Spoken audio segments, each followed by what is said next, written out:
Bonjour à tous et bienvenue à ce fameux débat cosplay acheté versus cosplay fabriqué. Bon, bienvenue, c'est peut-être pas le mot le plus approprié parce que ce n'est pas comme si vous rentriez dans un palace, mais voilà, j'espère que vous apprécierez cette vidéo.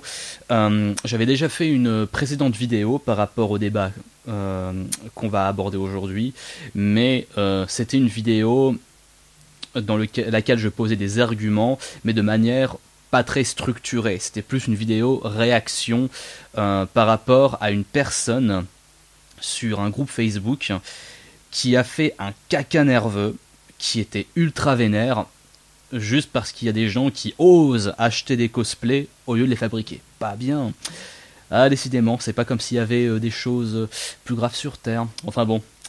Donc je sais que le micro est dans le champ, mais ce n'est pas une erreur, c'est juste parce que bon, c'est pour moi le seul moyen de vous proposer un audio de bonne qualité, parce que bon, je n'ai pas un matériel de fou furieux chez moi, donc veuillez excuser ce humble setup. Bon, pour rester dans le domaine du cosplay, vous aurez remarqué la Buster Sword de Cloud derrière moi et la Gunblade de Squall. Donc à travers cette vidéo, mon but n'est pas de faire un énième avis sur le sujet, mais plutôt utiliser cette occasion pour peser le pour et le contre, inviter les camps de ceux qui ont tel ou tel avis à se tolérer les uns les autres, mais aussi pour poser une réflexion sur le sujet et encourager les cosplayers débutants aussi. Il y a déjà pas mal de gens qui ont parlé de ce sujet. Je n'ai pas envie de faire une énième vidéo là-dessus, mais j'aimerais encourager ceux qui fabriquent à tolérer ceux qui achètent, et en même temps encourager ceux qui ne font qu'acheter leur cosplay à se lancer dans la création. Mais ça, je vais y revenir plus tard. Donc, il y a des gens qui se permettent de critiquer d'autres qui ont acheté leur cosplay au lieu de les fabriquer. Bon, déjà, ça sert à rien de critiquer, parce que, je veux dire, en France, on ne vit pas du cosplay. Même si tu es super doué, en France, à part une ou deux personnes, mais dans des contextes très différents, on ne vit pas du cosplay. Et même si on vivait du cosplay en France, même si on pourrait vivre du cosplay en France, ce n'est pas une raison de mépriser les autres. Bref, donc je me souviens avec étonnement de cette personne qui, dans un groupe cosplay, était en train de péter un câble parce que des gens achetaient leur cosplay au lieu de les fabriquer. Donc on peut se poser des questions sur les priorités de vie de cette personne. En quoi le fait qu'un tel ait acheté son cosplay va t'empêcher de vivre. Il y a des choses plus graves dans la vie, d'ailleurs, je le rappelle, le cosplay, c'est un divertissement. Et qui dit divertissement dit une chose secondaire. C'est-à-dire que ce n'est pas ça qui va payer tes factures. Il y a des choses bien plus graves dans la vie. Excusez-moi, je fais défiler mes notes parce que ça m'aide à me structurer. Donc, je rappelle aussi à tous les cosplayers mordus du Japon que beaucoup de cosplayers japonais achètent leur cosplay. Et ce qui compte le plus là-bas, c'est le roleplay. Il y a aussi pas mal de cosplayers américains qui n'hésitent pas à montrer le rendu du cosplay qu'ils ont parfois acheté. Il y en a qui parfois fabriquent, parfois achètent. C'est aussi mon cas. Parfois je fabrique, parfois j'achète. Je vais expliquer les raisons un peu plus tard. Donc la définition de cosplay, c'est costume playing, donc le costume mais aussi playing, le roleplay du personnage. Donc incarner le personnage, rentrer dans la peau du personnage. À aucun moment de la définition de cosplay, il n'est question de fabriquer soi-même le cosplay. Alors oui, c'est vrai que c'est très gratifiant de l'avoir fabriqué soi-même. Et le fait est que quand j'ai fabriqué mon Cloud version jeu de FF7, j'étais très content, c'est sûr. Mais vous savez, je connais des gens qui fabriquent leur cosplay, mais qui n'incarnent pas beaucoup le personnage, ou pas assez sur les photos ou les vidéos. Alors que d'autres l'achètent, mais incarnent mieux le personnage. Bon, l'inverse existe aussi, bien sûr, mais ce que je veux dire par là, c'est que la définition de base du cosplay ne se retrouve pas dans l'achat ou la fabrication. Pourquoi critiquer les cosplays achetés ne sert à rien ? Ben, tout simplement que... Alors, excusez-moi, d'abord, je tiens à dire une chose, je ne dis pas qu'on n'a pas le droit, de ne pas aimer un cosplay acheté. Il y en a qui ne rentrent pas bien, c'est vrai, même moi je le pense, et vous avez votre liberté de penser, on va pas vous l'enlever. Si vous rencontrez en convention quelqu'un qui a un cosplay acheté que vous n'aimez pas, c'est votre droit de penser que ce cosplay est pas top, vous avez le droit de le penser. mais ce n'est pas la peine de vilipender les gens, que ce soit en convention ou les réseaux sociaux. Ça sert à rien de les mépriser. Même si tu es le plus doué des crafteurs ou la plus douée des tisseuses, ou ou la plus douée des fabricants de props ou autres, tu es une personne humaine comme tout le monde. Et je le répète, en France, on ne vit pas du cosplay. Par conséquent, une fois que la convention est terminée et que tu rentres chez toi, tu restes un être humain comme tout le monde qui est logé à la même enseigne que tout le monde. Tu as des factures à payer, un loyer à payer, des études, ou bien alors un travail, ou en recherche de travail. Bref, toi qui critiques les autres, tu n'es pas un être supérieur. Ceci est un message à l'attention des divas du cosplay qui existent. D'ailleurs, petite parenthèse par rapport aux divas du cosplay, il y a aussi des cosplayeurs et cosplayeuses qu'il ne faut surtout pas approcher, même si tu ne rentres pas dans le périmètre de leur shooting photo. Attention, c'est sûr qu'on va pas rentrer dans le cadre du photographe pendant un shooting. C'est normal, ça serait irrespectueux. Mais j'ai déjà croisé une cosplayeuse qui ne veut même pas que tu sois à distance, même si tu es en dehors du cadre photo et en dehors du cadre des lumières, même si tu gênes pas, si tu es à une distance qui est un peu proche selon elle, tu vas briser son karma ou sa prestance ou sa lumière, enfin bref. Si tu es en convention, tu t'exposes forcément au regard des gens. Alors c'est sûr que s'il y a un gars qui vient vers toi, qui te regarde de manière un peu creepy, je peux comprendre que tu sois gêné, mais si c'est une personne qui admire ce que tu fais et qui regarde le shooting, comment le shooting se passe, sans se mettre dans l'angle de la photo ou des lumières des flashs, en quoi ça va t'empêcher de vivre? Arrête de t'énerver pour ça. Je pense que c'est un problème d'ego, d'orgueil et aussi une détresse de vouloir être reconnu à ce point-là, possiblement. Enfin bon, fin de la parenthèse. Alors pour les cosplays achetés, je rappelle que beaucoup de gens vont en convention juste pour s'amuser, prendre des photos, revivre des souvenirs d'enfance avec les personnages qu'ils incarnent le temps d'un week-end et qui n'ont pas forcément vocation à créer une page cosplay ni même à participer à des concours cosplay. Pour les concours cosplay, je peux comprendre que les concours privilégient les cosplays faits main. Et encore, je trouve que certains concours cosplay sont un peu chelous, mais j'y reviendrai dans une autre vidéo par rapport à la question des concours cosplay. Je ne dis pas que tous sont chelous, attention, parce que je ne connais pas tous les concours cosplay qui existent en France, mais il y en a quand même qui sont chelous, mais ça sera le sujet d'une autre vidéo. La vie est déjà dure, ce n'est pas la peine de se la rendre plus dure en se tirant dans les pattes les uns les autres pour une chose qui est censée être du divertissement. Les gens ont passé une semaine difficile, surtout dans le contexte socio-économique actuel. Ils ont envie de se détendre quand ils viennent à Paris Manga, Japan Expo, à l'Epita ou à d'autres conventions. Ils n'ont pas envie de se prendre la tête après une semaine pourrie. Donc laisse les gens tranquilles. T'aimes pas leur cosplay, laisse-les tranquilles. Et moins tu passeras de temps à critiquer leur cosplay, et bien plus tu passeras du temps à perfectionner les tiens.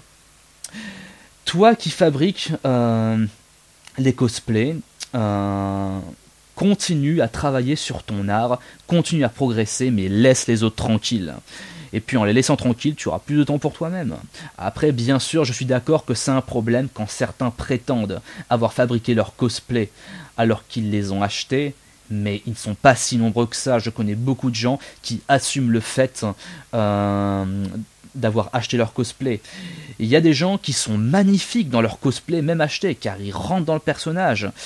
Et aussi, même quand on achète un cosplay, il y a aussi la customisation, il y a le make-up à améliorer, la stylisation de la wig. Le plus important, c'est le rendu, et le roleplay aussi. Et certains cosplays, même achetés, certains ont un beau rendu, d'autres n'ont pas un excellent rendu. Mais il y a aussi des gens, lorsqu'ils ont un cosplay qui n'a pas un super rendu, il y a des gens qui sont conscients que leur cosplay est pas top, mais ils viennent à convention quand même parce qu'ils viennent dans un esprit de délire, dans un esprit totalement décomplexé. Ok, je ressens pas au charisme, comment dire, j'ai pas le même charisme que Goku ou Cloud ou autre, mais je viens pour m'amuser et puis c'est tout. Donc je sais qu'en disant ces choses, que s'amuser dans le cosplay c'est plus important, j'enfonce des portes ouvertes. Mais c'est important de le rappeler encore une fois. Alors, j'aimerais maintenant qu'on pèse un peu le pour et le contre par rapport au cosplay acheté et cosplay fabriqué. Donc fabriquer du cosplay, ça demande du temps, de l'investissement et aussi de l'argent. Certains n'ont peut-être pas le temps de fabriquer leur cosplay, parce qu'ils ont peut-être un travail qui leur donne peu de temps libre, et il faut bien manger en cette période économique compliquée. Et le cosplay acheté a aussi permis à certains de se lancer dans l'aventure du cosplay fabriqué. C'est aussi mon cas. J'ai commencé par un cosplay acheté et plus tard ça m'a donné envie de fabriquer du cosplay. Je rappelle aussi que quand vous achetez des vêtements, de simples vêtements quand vous êtes en civil, vous ne les avez pas fabriqués ces vêtements. Mais pourtant, il y a des gens qui se kiffent dans les vêtements, dans les vêtements qu'ils portent et qu'ils ont achetés, qu'ils n'ont pas fabriqués. Et bien c'est pareil avec des cosplays.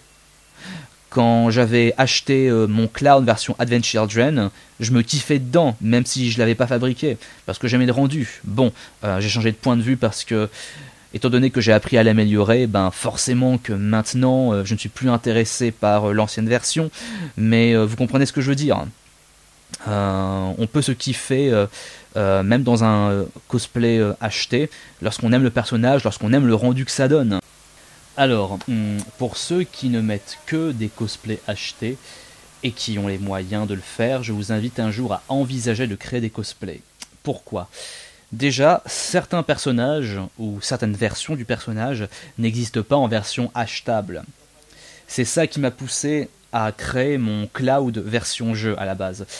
Mon premier cosplay acheté, mon premier cosplay tout court d'ailleurs, c'était Cloud version Adventure Children. Car je ne pensais pas faire plus de cosplay que ça, je pensais que ça resterait mon seul personnage. Ne connaissant ni la couture, ni le matériel pour fabriquer des cosplays, j'avais acheté ce cosplay à Mangadori, qui se trouve donc dans le 11e arrondissement, vers Bastille, à Paris. La wig en revanche, par contre, elle venait de Black Sugar. L'épée vient aussi de Mangadori, une épée en bois. Et il y a plusieurs éléments ensuite qui m'ont poussé à aller dans la création. Alors pendant 2 ans, je me suis trimballé ce costume. Je pensais pas faire plus. Et d'ailleurs, parmi les gens qui achètent leur cosplay, s'il y a des gens qui achètent leur cosplay, c'est aussi parce que certains d'entre eux, pas tous, mais certains d'entre eux, ne comptent pas faire plus de cosplay que ça. Les éléments qui m'ont poussé à aller dans la création, déjà de base, l'épée Adventure Children est en bois. Et pas la bonne taille en plus, et avec les restrictions et le plan Vigipirate actuel dans les conventions, ça ne passe plus dans beaucoup de conventions. Et ça faisait aussi un temps que je voulais faire la version jeu de Cloud, car c'est elle qui a marqué mon enfance après tout, quand j'avais 10 ans, quand je jouais à Final Fantasy VII entre le CM2 et la 6e. Bon, à l'époque, je comprenais pas encore tout, mais normal, j'étais encore un enfant, et puis j'ai compris les subtilités du scénario un peu plus tard. Bon, faut dire qu'en même temps, on n'avait pas une traduction super à l'époque, mais bon, ça c'est un autre sujet. D'ailleurs, au passage, petit instant pub, pour les fans de FF7, je vous recommande le patch Neo Midgar, disponible depuis le forum du site ff7.fr. Fin de la parenthèse. Alors, faut dire aussi que le cosplay de Cloud version Adventure Children, je l'ai trimballé pendant 2 ans quand même. Et au bout d'un moment, on a envie de passer à autre chose. Et je voyais que la version jeu du cosplay, enfin du moins la version remake, le remake à venir, elle était disponible sur internet via des sites chinois ou américains, mais je me méfiais parce que j'avais peur des mesures. Est-ce que ça sera les bonnes? Car je sais que pour certains gens qui ont commandé sur internet ont déjà eu des mauvaises surprises. Donc voilà, j'avais aussi cette peur-là, dépenser de l'argent pour un truc qui n'aurait pas la bonne taille. Et puis, à Japan Party 2017, sur un des stands, j'ai rencontré les sociétés Pandora Arts et Kamen Crea. Donc le Kamen Crea fait des ateliers cosplay à Paris, vers Bastille, et c'est Pandora Arts qui gère la gestion des ateliers. Pandora Arts qui fournit donc du tissu, du warbla, de la mousse et toutes sortes de matériel pour fabriquer ses cosplays. Et donc ce jour-là, donc j'ai rencontré une des responsables du Kamen Crea, donc big up à toi Camille, qui m'a donc parlé du cosplay café qu'ils ont vers Bastille, et dans lesquels il y a des ateliers pour enseigner aux gens comment travailler la matière pour leur cosplay. Donc voilà donc ce qui m'a lancé dans la fabrication de cosplay. Et alors pour ceux qui sont sur Paris, donc je vous recommande leurs ateliers. Bon, ensuite pour ceux qui ne sont pas sur Paris, sur internet. Il y a aussi de bons tutoriels, aussi bien en vidéo qu'en texte. Sur internet, on peut trouver quasiment de tout, mais aussi tout ce qu'on ne veut pas aussi. Bon, ça, voilà. Il y a des forums aussi, vous pouvez poser des questions comme Cosplay France, et cessez aussi d'avoir peur de déranger pour les conseils. Je sais qu'il y a des gens qui n'osent pas demander des conseils sur internet, mais dans la vie, quand on veut quelque chose, il faut savoir poser les questions, alors lancez-vous, posez des questions, et aussi prenez votre temps, ne rushez pas votre cosplay. Si vous avez envie de faire un cosplay pour telle convention, prenez-y vous à l'avance. Et s'il y a une convention genre ce week-end et que vous n'avez pas encore commencé votre cosplay, alors prévoyez votre cosplay pour une prochaine convention. Pour un premier cosplay, prenez votre temps à apprivoiser la matière, le tissu, Worbla ou mousse, enfin bref.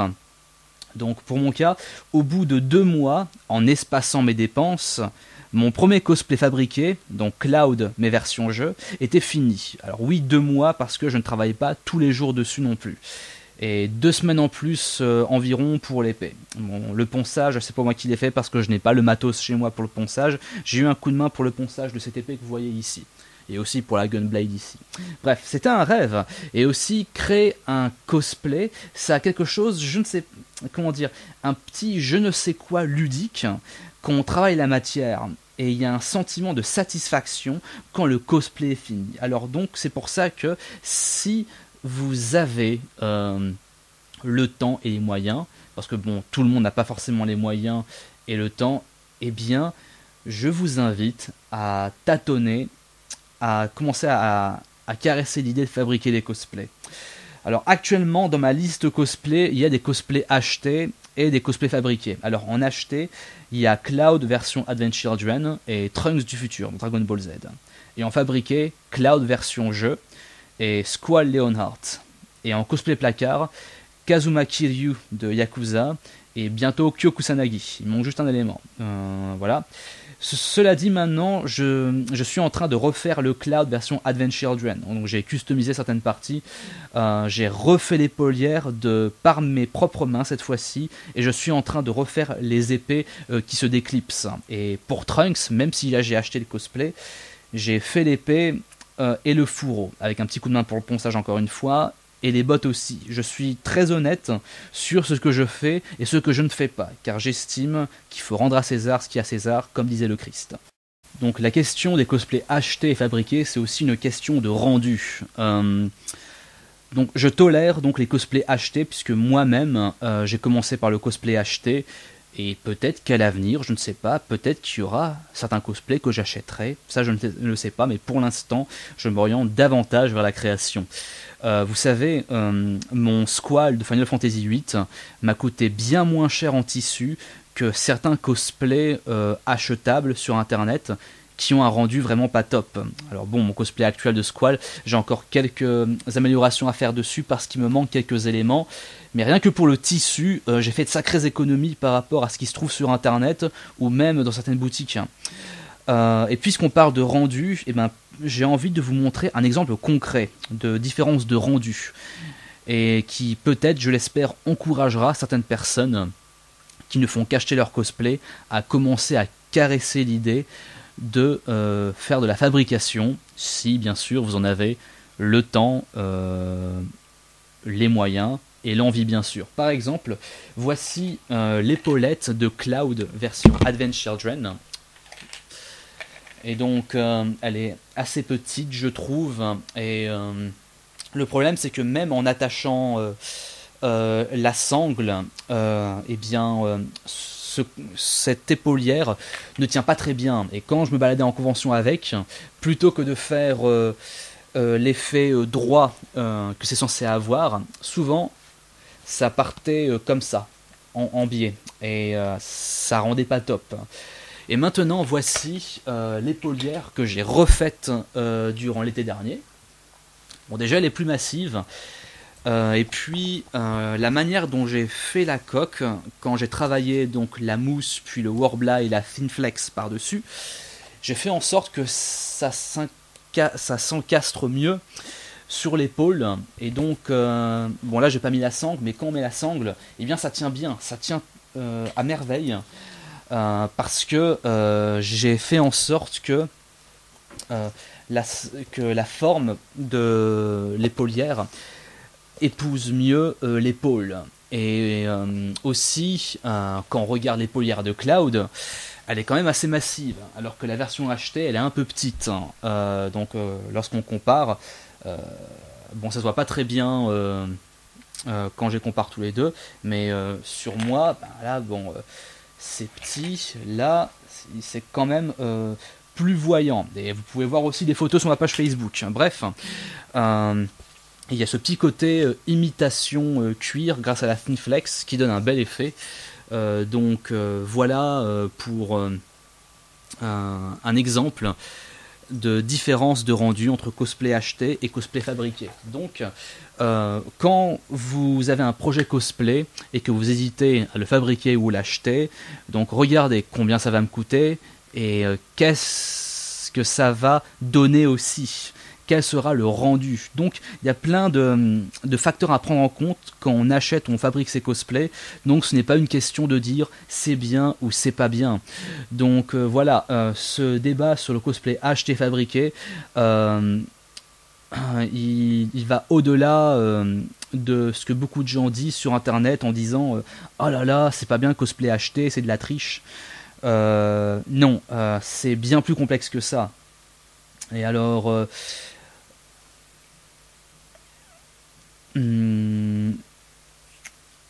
en termes de cosplay acheté et de cosplay fabriqué, en acheté, donc mon line-up c'est Cloud version Advent Children et Trunks du futur. Et encore mon Cloud version Advent Children, je suis en train de le refaire comme vous avez pu le voir. J'ai changé le gilet, j'ai refait l'épaulière et avec le temps je vais aussi refaire les autres éléments. Je garde le pantalon parce que bon, un pantalon, le pantalon il a les armatures qu'il faut, je vais pas me ruiner en tissu pour refaire un énième pantalon, c'est pas la peine. Et en cosplay fabriqué, donc j'ai Cloud version jeu, Squall Leonard qui sera amélioré d'ici janvier-février. En cosplay placard, Kazumaki Ryu Yakuza et bientôt Kyo Kusanagi King of Fighters et aussi Trunks version Dragon Ball Super, mais celui-là par contre je vais le refaire parce que le rendu que j'avais à l'époque n'était pas top. Je l'ai sorti qu'une fois, c'était à l'Epitanime en version Super Saiyan, mais le rendu était pas top. Celui-là par contre je vais devoir le refaire. Et donc mon cosplay de Trunks par exemple, mon cosplay de Trunks du futur, il est très bien comme ça, je vais pas recréer la veste sous prétexte que ce n'est pas moi qui l'ai fait, et aussi parce que j'ai des projets qui me tiennent bien plus à cœur. Bon déjà le cosplay de Trunks du futur, il y a quand même l'épée et le fourreau que j'ai fabriqué, avec un petit coup de main pour le ponçage, et aussi j'ai fait les bottes aussi, donc il y a aussi des éléments customisés dessus. Mais étant donné que le cosplay est une activité qui demande du temps, de l'argent, et qu'on n'a pas forcément tout le temps qu'on veut et qu'on veut faire des économies, eh bien je ne vais pas recréer Trunks, étant donné que...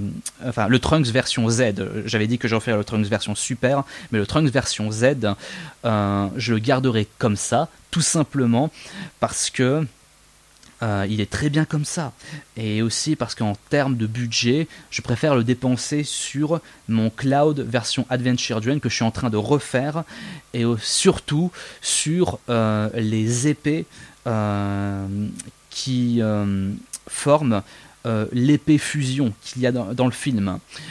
L'épée qui est en 6 lames, qui soit se met en une seule lame, soit se divise en 6 lames. C'est ça que je suis en train de faire en ce moment. Et bon, j'ai pas beaucoup avancé ces derniers temps parce que bon, j'ai eu pas mal de choses à faire dans ma vie privée. Et aussi, c'est quelque chose qui demande du temps et donc voilà, j'ai établi des priorités. Dans la vie, il faut établir des priorités aussi, et donc ça marche aussi pour le cosplay. Donc je concentre mes efforts pour les mois à venir sur refaire mon cosplay de Cloud version Advent Children ainsi que les épées. Les autres cosplays, Trunks, je vais pas le refaire en me disant ah là c'est un cosplay acheté, il faut que je le refasse à ma manière. Non, il est très bien comme ça. Et puis voilà. Donc bref, voici donc les différents éléments que je voulais vous partager et qu'il faut prendre en compte quand on réfléchit à acheter ou fabriquer son cosplay. Et une dernière chose, quand vous allez en convention, que votre cosplay soit acheté ou fabriqué, faites le roleplay. Mettez-vous dans la peau du personnage, du moins pour les shootings et les vidéos. Il y a des personnages, si vous mettez dans le roleplay, même en dehors des photos et vidéos, ça va être un peu dur. Par exemple, si je devais faire du roleplay de Squall tout au long d'une journée de convention, si je dois accompagner quelqu'un et faire comme Squall, aussi asocial que lui au début de Final Fantasy VIII, ça risque de jeter un froid pour certains, et faut nourrir la conversation. Quand je vais en convention, c'est aussi pour voir des amis, je vais pas me la jouer le mec qui n'a pas envie de parler aux autres. Bon, je sais qu'il y a des gens qui font ce choix-là, et je leur jette pas la pierre, mais moi en tout cas, je peux pas faire ça. Je fais le roleplay sur les photos et les vidéos, mais tout au long de la convention, non, pour moi c'est lourd. Je n'ai pas envie de faire ça. Et imaginez si tout comme Squall, lorsque Squall salue Zell, Squall lui fout un vent monumental. Et lorsqu'il parle à Kistis, quand il l'envoie bouler en disant t'as qu'à parler au mur dans la salle de combat, vous comprendrez que je n'ai pas vraiment envie de faire la même chose en convention. Mais sur les photos et les vidéos, ça encore, c'est autre chose. Bref, quand j'y pense, je suis assez étonné de voir qu'il y a des gens qui me kiffaient en cloud version achetée, la version Advent Children que j'avais à l'époque. Parce que maintenant, je regarde les photos que j'avais à l'époque, ma wig n'était pas super, et puis comme je vous ai montré, l'épaulière elle partait un peu en live.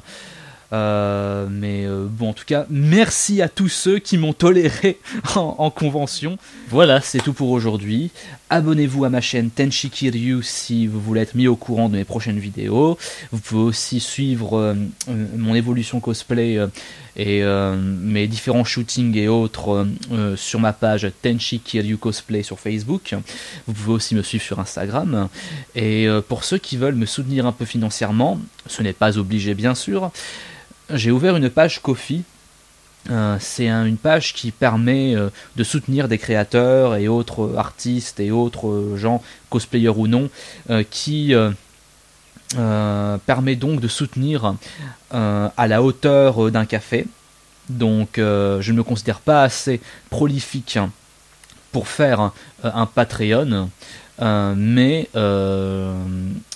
une page Ko-fi, ça permet donc de donner des petits dons, tout simplement. Après, c'est vous qui voyez, personne ne vous oblige à quoi que ce soit. Sur ce, je vous souhaite une bonne journée ou bonne soirée, et puis je vous dis à bientôt pour la prochaine vidéo.